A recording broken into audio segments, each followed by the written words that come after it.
Hey bro, Yeah, you want to hear some of that new John Keith? sure, why not? I bet.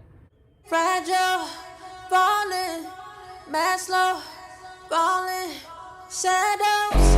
I've been shallow, broken, fragile, falling, Maslow, falling, shadows. Insecure, second guessing. Is it co-workers? Is it friendships? Is you overheard summer? Is you checking in? Is it blessings or an investment? Is it dumb luck? Am I destined?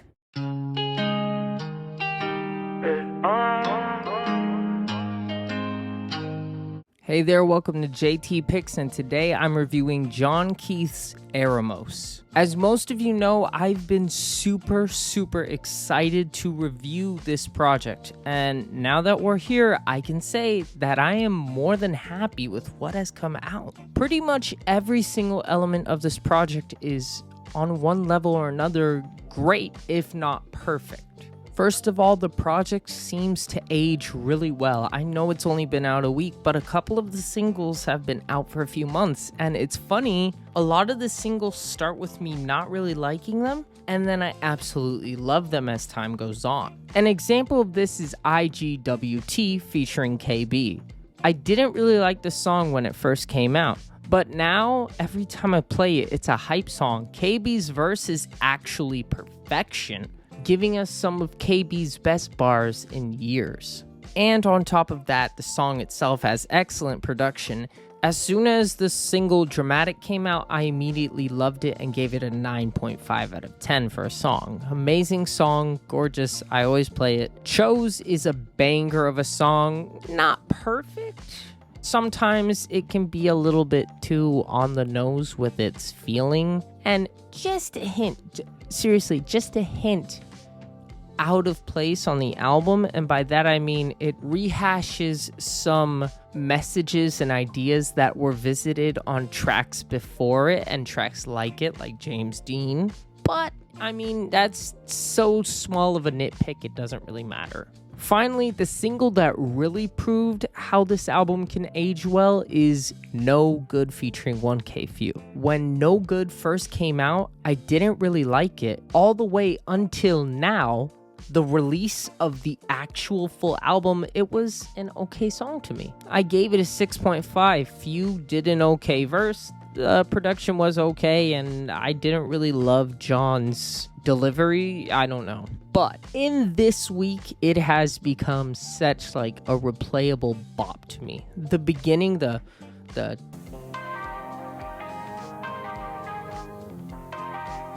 is stuck in my head. Literally, there was one night where that little thing was replaying over and over and over, and I couldn't stop it. And then Few brings this amazing energy to his verse where he goes, sing this song to you like Luther Vandross. Yeah, bro, that's one of those bars where you repeat it and you feel alive. Yeah. But that's just examples of this album already aging well with singles that have been out for 1, 2, 3, 4 months. Even this is already proving to be true with the current track list. Songs on the track list that I deemed to be just alright are proving to be like songs I actually really like.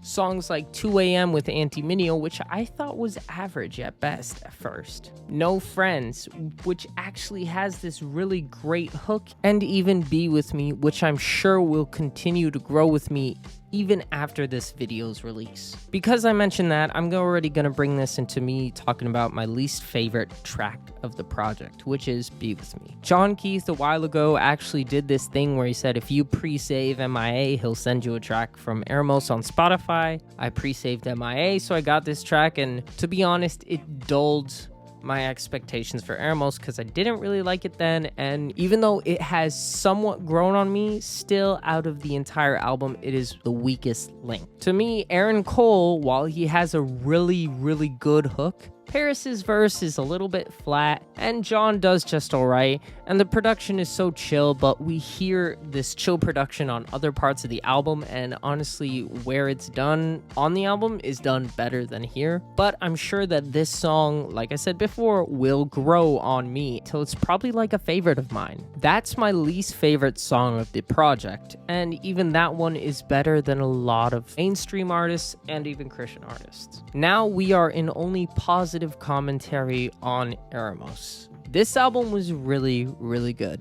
I feel like it's kind of like New Hollywood in the sense that there was a lot of hype for it, but this time it not only gave us those expectations, and I don't know, New Hollywood didn't surpass those expectations for me, but it didn't let me down either. It was just like, okay. This album surpassed my expectations, and I had a lot of high hopes for this. From track 1, Die, to track 17, Trying, there is something that makes each song so good. One of the things that I can particularly pinpoint for this album's kind of success is that each song provides something new to the listener. In Die, there's this whole intro where we get some bars kind of providing us context and getting us ready for the themes and messages of this album, right? That he wants to die. This is an album that's going to give us this message about hopelessness, suicide, and all that. But in the song, you have this kind of like peaceful, just like he's giving us bars or whatnot. And then it kind of switches up and it gives you something that goes, oh. So when the track's over, you're like, next time I'm going to listen for that new sound because that's keeping me interested. I want to hear it again. And that's something that appears in every single track of this album. The next track we get is Press, which is honestly a new bop to go to the gym to. It's so hard, and immediately, like on first listen, the instant I heard the I was like, okay, that's it. This is one of my favorite songs of the album, and it is. On track 3, No Friends, when I first heard it, I was like, it's alright. Second, alright. Third, alright. Fourth, alright. Fifth, by the 5th listen, I was like, I don't know if this is catchy or just mid. And then I really started fighting with myself. I was like, it's catchy, it's mid, it's catchy, it's mid, it's catchy, it's mid. And then finally, I realized that there's this section at the end where the whole time it's like got this hip hop / R&B vibe. And then in the end, it calms down, and Shua, who I believe, I could be very wrong, John, correct me if I am, John Keith's brother, Shua, comes in, and he starts singing, if it's up, then it's alright. I don't have the lyrics memorized yet. When he starts doing that, you start realizing, wow, this is a good track, and then you want to revisit it. It also helps to drill in the hook, which even though I don't have the hook memorized, like I have the melody of this hook along with many other hooks on the album already memorized. Like I can tell you the melody, which even though I don't have the hook memorized, is if it's up, then it's up,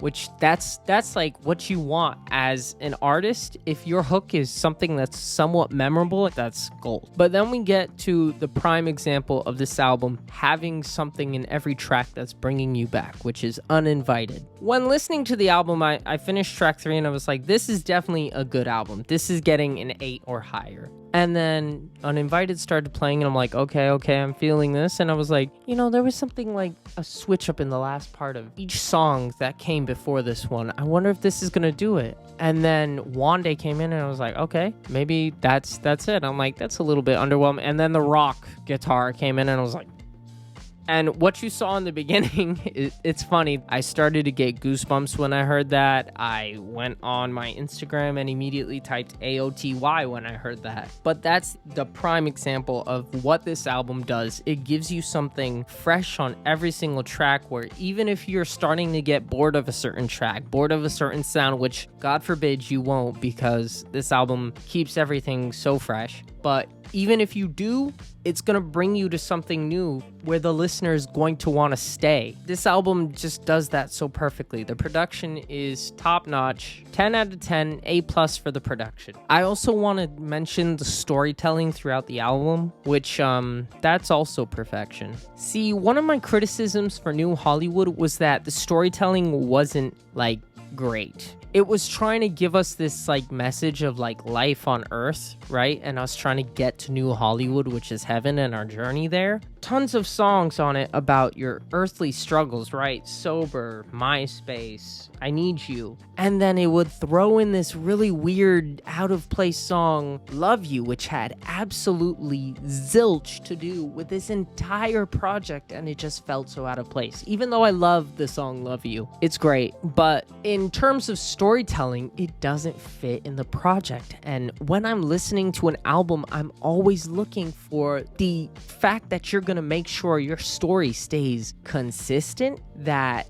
I'm listening to your project, and like if it's not consistent, I'm gonna have a problem with you. I'm gonna say it. And here you don't get that. The closest place I started thinking, oh no, we're getting in a pitfall here, this sounds out of place, was James Dean, because it was this very hard song, very anthemic, very happy compared. I know it's not happy, it's just, you know, like as John says in the song, let's get this money, you know, which it's kind of the mood of the song, right? This kind of like, let's do this, yeah, song. So quote me on that, by the way. Yeah, that's what that song James Dean was, and the beat contributed to that. And so it felt out of place because it was like this album was talking about the deep feelings that someone has had, which, by the way, John on this album is being the most, you know, pulled back, showing us every layer of himself, and I love it. And I'm thankful, John, because it is something that everyone will or can relate to. And by will, I mean, if you haven't felt like that in your life, you're going to at some time. And if you have, you can understand what this album's trying to say. Sorry, I digress. But this song, James Dean, was kind of giving us like this hype feeling almost, and it felt out of place with the rest of the album. And I was about to go, oh, nope, that's a bad sign. Nope, we're getting inconsistent storytelling. And then just when I was about to say something, this kind of breakdown happened in the middle of the song where drums start going. Does anybody ever feel like me? I was like, whoa, something just changed in the song. And then it goes, does anybody, in these distorted vocals, does anybody else feel like me? Does anybody else really feel like me? And I was like, whoa. And then John comes in and goes, nobody wants to hear that. Let's get this money. And the song goes back, and I'm like, that little 10-second like break from James Dean just saved that song. That song would have been great sonically, but not great narratively. That little 10-second thing narratively saved the song. It makes it fit in the album. That part where you have to, as the album says in other places, act, fit in. Now this song makes sense because it's John acting in this story. Of course, it's John acting in the story. But what's great even is you can play this song out of context and be like, this is how I feel. God's blessing us. We're blessed. So it's just, it's great. Even love songs on this album make sense. When we get a love song, it's not for no reason. I believe it's Die, maybe it's Press, and even Trying. Saul mentioned how John's love life is intertwined with this because he has problems with trust, with feeling validated by his significant other, that he sometimes doubts whether she actually loves him, where even if she does, it might just be him who's doubting and the problems in him and not her.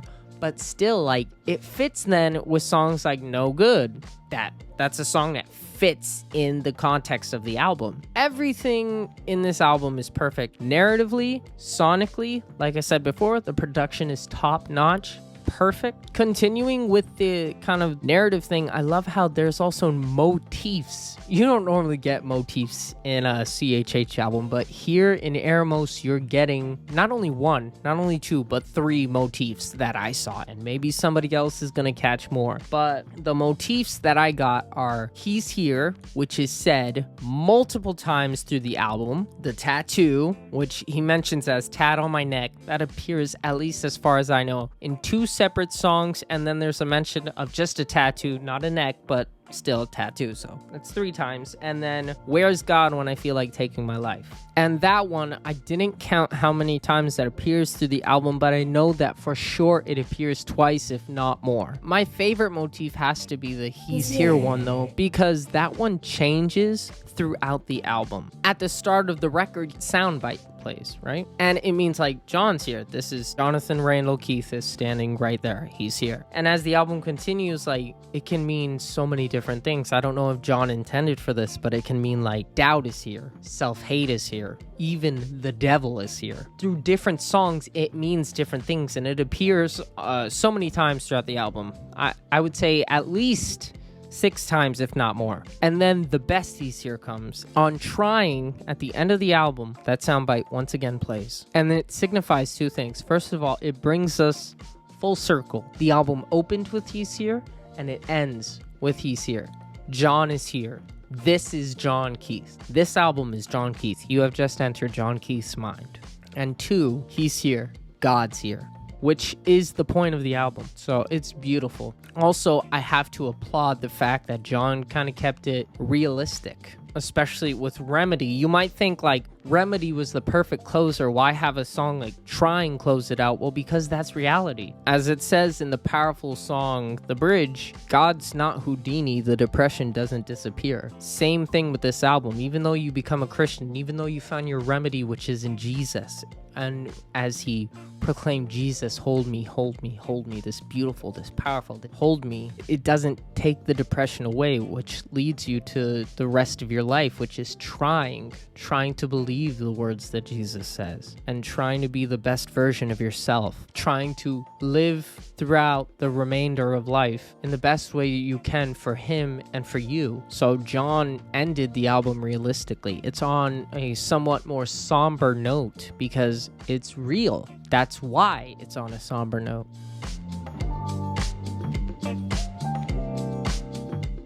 Not because it's fake, like, oh, I got Jesus now, you know, like everything's perfect. No, with Jesus, in fact, it should be the opposite. Your life's not going to be perfect. It's not going to be easy. You're going to experience hardships. Jesus doesn't immediately take those things away, or sometimes he doesn't take them at all. Look at Paul. Paul was one of God's greatest servants. And guess what? He had a thorn, which is unidentified. Some think it's illness. Others think it was a sin. Something was bothering him for years. He had a thorn in his side. All of that to say that life isn't easy. And the ending of this album signifies that. The final thing I want to mention is the IIO, the interlude. There's only one interlude, thank God, in this album, but the thing is, the interlude is absolutely perfect. Here's why: because it's 16 seconds long. What do you people not get? John Keith did a perfect interlude. He just showed you. I hope every single artist watching this is taking notes. This is how you do an interlude. You want a 10 on an interlude? Do this. 16 seconds. I'm listening to that interlude every time. Guess why? Because I don't have enough time to skip it. It's over by the time I even start to think about it. On top of that, it actually adds to the album. It talks about the negative effects of social media, being in isolation, which adds to the album's themes. I believe there's a soundbite from John Keith or one of his friends at the beginning, and then it mixes in interview clips from Charlemagne the God. Perfect interlude to match this excellent album. This results in me giving this channel's 3rd highest score ever. The first, Christian Brading's EP. The second, Andy Mineo's Neverland 2. And the third will be John Keith's EREMOS, which has a 9 out of 10. This means that this album is wonderful, amazing, and makes me float. That is what a 9 means, and John Keith's album has earned a solid 9. I don't think that anything from this year is going to surpass this album's score. I know KB is doing HGA 2, but if it's anything like HGA 1, I don't think it's going to beat this album. And if it's like this single easy, then possibly, but I just think that was one of the track list, and it's not going to beat the entire album. I think this was a near perfect album. I just don't hand out 10s very often. John, you put your heart out and showed it to the world, and I thank you for it, because you did such a great job letting us in your world. We understand you better. We understand ourselves better after this. This is an album I'm going to listen to on repeat. It already is. Hey, make a CD for me, because I got a radio player and I'd love to have this album in my collection. If you like this video, please give it a like. Make sure to comment. I read them, I respond to them, or I like them. It means a lot to me if you do that. And also, if you haven't, please subscribe for more reviews on music, reviews on movies, or just my thoughts on stuff. Remember, there's only two things I know. I know that Jesus is king, and that JT, me, knows best. See you guys next time.